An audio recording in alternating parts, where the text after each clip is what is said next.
Beneath the shadow of the pyramids, under the blazing sands of Egypt, lies a pharaoh. His name, Akhenaten. Some believe he was the pharaoh of Prophet Joseph's time. Others claim he was a revolutionary ruler who dared to believe in one God. But what is the truth? What lies behind the legend? Let us uncover the untold story of the visionary king, the pharaoh who chased divine dreams, the story of Akhenaten.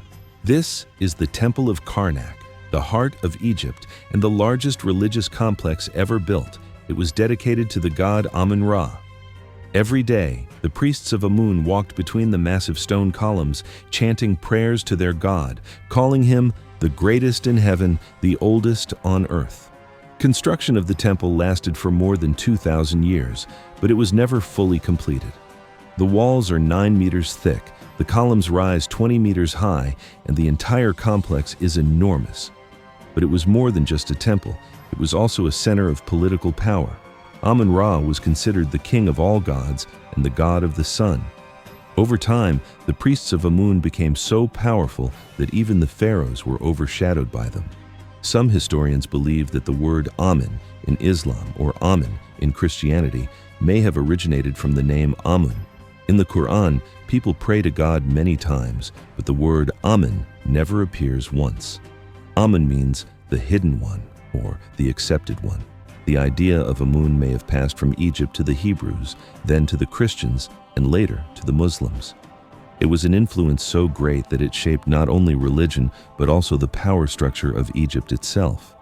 Yet, in this world ruled by the god Amon and his priests, one pharaoh would rise to challenge their authority.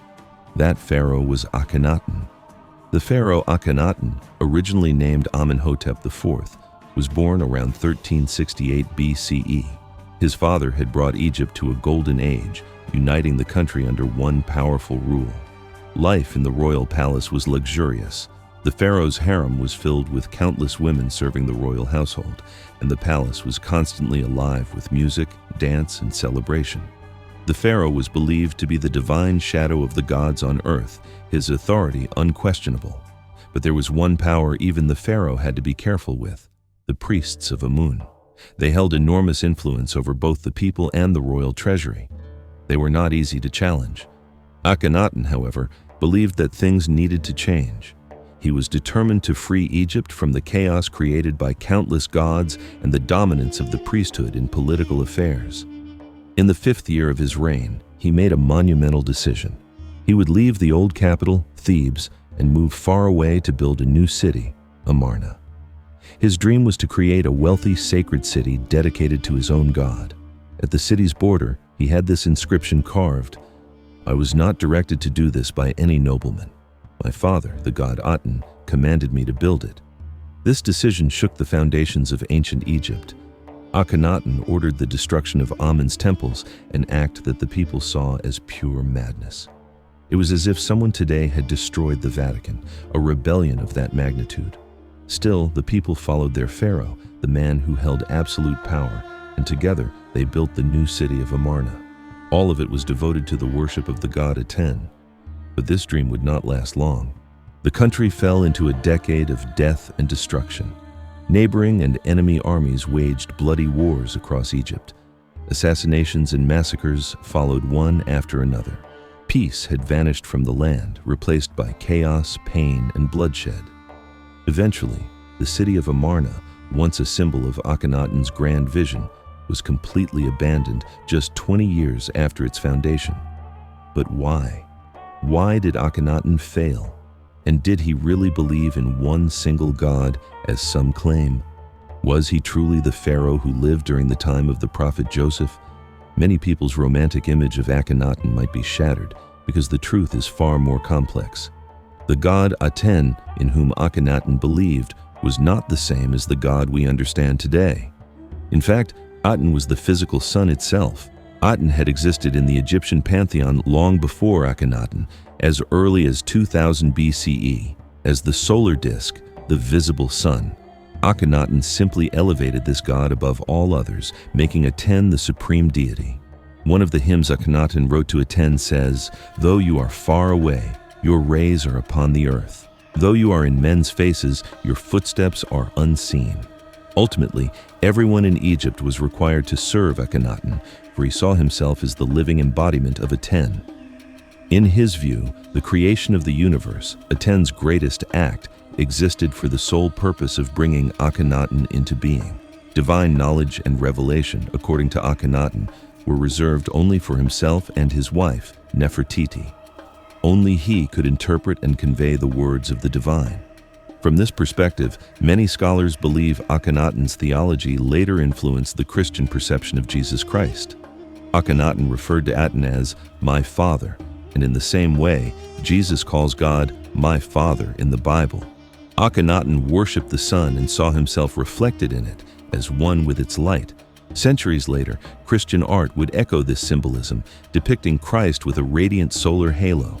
Another hymn written by Akhenaten praises the sun with these words: "How beautiful you are when you rise on the horizon of heaven, O living Aten, source of life.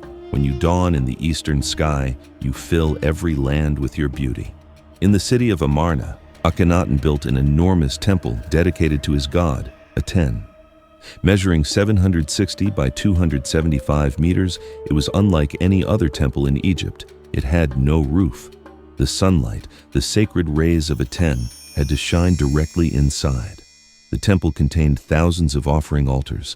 Every morning at sunrise, hymns filled the air as priests placed hundreds of tons of meat, fruit, vegetables, and wine upon the stones. As the sun rose, its holy light was believed to absorb the essence of these offerings through decay, a ritual of divine nourishment. At first glance, archaeologists believed that a city offering such abundance to its god must have been prosperous. But the truth, revealed through excavations, told a much darker story. The bones unearthed in Amarna showed signs of severe malnutrition, anemia, and stunted growth. Despite living in Egypt's new royal capital, its people had been left to starve under Akhenaten's rule. The workers who built the city endured unimaginable suffering. Many were younger than 18, and their skeletons bore marks of beatings, fractures, and whip scars, evidence of relentless labor and cruelty. There was punishment. There was death. Under such oppression, the people's faith in Akhenaten's god began to fade. The excitement of the divine revolution slowly turned into despair. One by one, the citizens abandoned the city that was meant to be eternal. And indeed, worship of Aten was only possible through the pharaoh himself. Akhenaten had placed himself and his wife, Nefertiti, among the gods.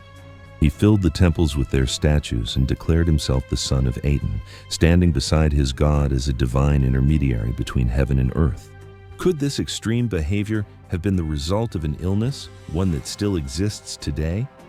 Experts in London suggest that when we examine the statues and reliefs of Akhenaten, we notice an unusually distinct physical appearance: feminine hips, a rounded belly, prominent chest, and an elongated face. Interestingly, this same body structure can be seen in both his ancestors and descendants. This points to a genetic disorder known as temporal lobe epilepsy. Originating from the temporal lobe region of the brain, this condition not only causes physical abnormalities, but also profound psychological effects. People with this disorder often develop intense religious feelings, a sense of divine connection, and may begin to see themselves as godlike or chosen. Some who previously had no belief system suddenly become deeply spiritual and radical, often more so than anyone around them. You've probably encountered someone like this: individuals who seem to experience faith or revelation with overwhelming passion. Modern studies suggest that about 1% of today's population may have this same neurological issue. Akhenaten displayed nearly all the known symptoms of temporal lobe epilepsy. Historical accounts even record him experiencing psychotic episodes and seizures consistent with the condition. So perhaps his rebellion against the Amon priesthood and his creation of a new religion weren't driven solely by politics or ambition. They may have been fueled by a neurological disorder passed down through generations. Because of the royal custom of inbreeding, marriages between siblings and even parents and children to preserve the divine bloodline, such genetic conditions were easily transmitted. In Akhenaten's dynasty, the evidence of this disease appears consistently. In fact, Some historians believe that one of Akhenaten's wives, Nefertiti, was actually his own daughter, a chilling example of how divine obsession and genetic degeneration became intertwined in the royal blood of Egypt. It was now a city on the brink of abandonment. Akhenaten died under mysterious circumstances around 1332 BCE. According to his own wishes, he was mummified and buried in a tomb dedicated to Aten, the god he worshipped, in Amarna. But not long after his death, his enemies, those who had slowly regained power, broke into his tomb, removed his mummy from the sarcophagus, and took it to an unknown place. To this day, no one knows where Akhenaten's body truly rests. Much of what he built was destroyed. His name was erased from royal records, his memory cursed and condemned. The man who defied the gods was now wiped from history, almost as if he had never existed. And then, another mystery. Nefertiti, one of the most powerful and enigmatic women in Egyptian history, Akhenaten's beloved wife. Her very name means, "The beautiful one has come." In hieroglyphic inscriptions, she is called the Fair of Face, Lady of Joy, the beloved of the Pharaoh and his chief wife. But what became of her? How did her trail vanish so completely? No one knows for certain. Some scholars claim that her tomb lies in the Valley of the Kings, and that her skull shows evidence of a fatal blow to the head, perhaps the result of palace intrigue. Yet no definitive proof has ever been found. What we do have, however, is the most iconic relic of her existence, a masterpiece that became a universal symbol of female beauty and grace. The bust of Nefertiti, discovered in 1912 and now displayed in Berlin's Neue Museum. Even after more than 3,000 years, her serene gaze continues to captivate the world, as if beauty itself refused to die. By the time of Akhenaten's death, even members of the royal family had begun to return to the worship of Amun-Ra. In truth, most of the people who had followed the pharaoh to Amarna had never truly abandoned their old gods. Archaeological excavations in the workers' villages revealed that almost every home contained small statues of other Egyptian deities, proof that the faith of the people had never truly shifted to Aten. After Akhenaten's death, his own son ascended to the throne.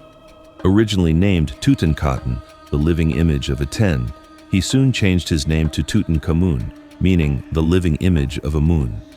He restored the temples of Amun-Ra, reinstated the old priesthood, and brought back Egypt's traditional religion.